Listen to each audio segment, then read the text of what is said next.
Bonjour à toutes et à tous, bienvenue dans cette nouvelle édition d'Information. Et dans l'actualité de la région, on parle maintenant de tourisme et d'histoire puisque la région en est forcément chargée.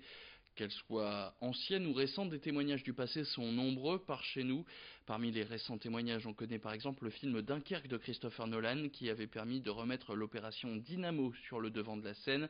La ville de Dunkerque avait dans la foulée installé plusieurs panneaux pour revenir sur cet épisode douloureux de la Seconde Guerre mondiale. Toujours sur le littoral, des panneaux retraçant l'histoire des villes se multiplient, comme par exemple dans le centre-ville ou sur la plage du Portel, près de Boulogne-sur-Mer. Louis Caillé.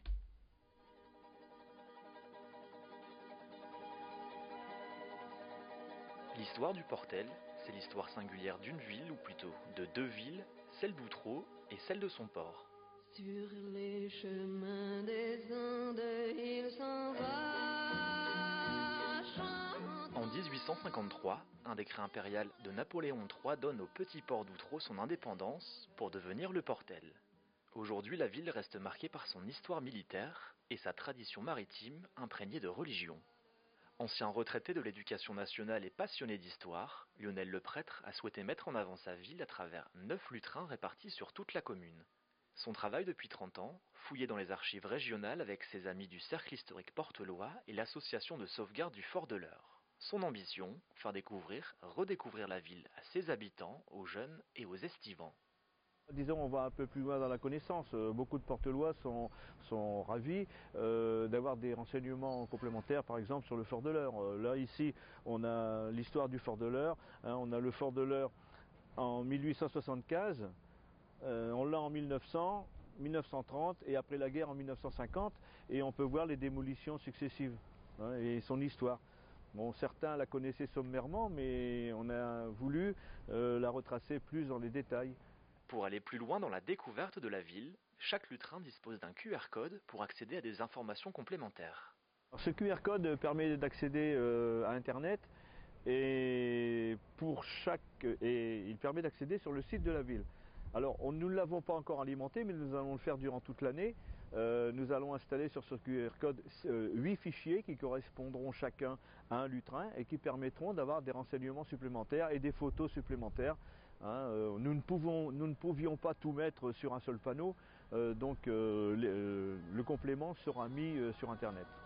Point de départ de cette visite, l'office de tourisme, puis direction l'hôtel de ville, l'église, le jardin public et enfin le front de mer. Et si vous croisez Lionel Leprêtre dans les rues du Portel, n'hésitez pas à lui poser des questions. Il est intarissable sur l'histoire de sa ville et vous la racontera à grands coups d'anecdotes. Le tourisme, justement, et des chiffres qui frisent l'excellence pour le mois de juillet dans les Hauts-de-France. Un premier bilan, donc, tiré cet été pour ce premier mois de vacances scolaires. On s'attendait pourtant à un été difficile, avec des vacances tardives pour les écoliers, ou une Coupe du Monde qui était censée retarder les départs, mais ça ne s'est pas vérifié. Pour preuve, dans les Hauts-de-France, le mois dernier, 71% des logements ont été occupés, et 78% même sur le littoral, soit 30 points de mieux que l'année passée. Une bonne nouvelle donc pour les professionnels du tourisme. Du côté des visiteurs, eh bien, ils sont à 66% français venus de la région ou alors d'Île-de-France, de l'Est, de Normandie et de Bretagne. Les 34% restants venant soit de pays frontaliers comme l'Angleterre ou la Belgique ou de l'autre bout du monde. Canadiens, Australiens et Néo-Zélandais auraient été conquis par la région pendant les récentes cérémonies du centenaire de la guerre 14-18. Pour parler de ces excellents résultats, nous avions reçu sur ce plateau Frédéric Le Turc, le président du comité régional du tourisme des Hauts-de-France. À quoi c'est dû ? Certainement, en fait, les chaleurs, la canicule, le fait que les Français, les étrangers recherchent aussi à respirer. Et notre région, en fait, elle a la chance d'offrir beaucoup d'espace de respiration. On n'est pas en fait avec sa petite serviette et ses quelques mètres carrés de sable à essayer de négocier comment on va se comporter vis-à-vis du voisin. On respire ici. Et puis deuxième chose, je pense qu'il y a aussi en fait une nouvelle ambiance, de nouvelles recherches en matière de tourisme et que la région Hauts-de-France, elle est plutôt bien située en Europe. Et puis c'est une région qui a été sous les projecteurs avec la séquence mémoire 14-18. Le centenaire a fait énormément de bien à la région de France. Direction Lille maintenant, où l'Orchestre français des jeunes a élu domicile pour ses répétitions et pour plusieurs concerts qu'ils donneront en cette deuxième quinzaine d'août. Ils sont entre 50 et 100 jeunes musiciens issus de formations différentes et tous ont pour mission de faire découvrir et aimer la musique classique. Mission pas forcément aisée, puisque s'ils joueront des concerts ouverts au plus grand public à la gare Saint-Sauveur le 22 août par exemple, ils se produiront aussi au CHU ou à la prison de Sequedin. Toutes les dates sont d'ailleurs disponibles sur leur site internet ofj.fr ou nos pages Facebook. Cet orchestre, créé par le ministère de la Culture en 1982, bénéficie d'un partenariat avec la région mais aussi avec la ville de Lille. Grâce à ce partenariat, ils répètent dans des salles comme le Nouveau Siècle ou au Conservatoire de Lille et c'est dans ce dernier qu'Auban Lemaire les a rencontrés. Les jeunes musiciens qui font partie de l'orchestre sont recrutés sur audition chaque année dans toute la France. C'est un concours où on a entre 600 et 700 candidats chaque année et sur ces 600-700 candidats, on en garde une petite centaine.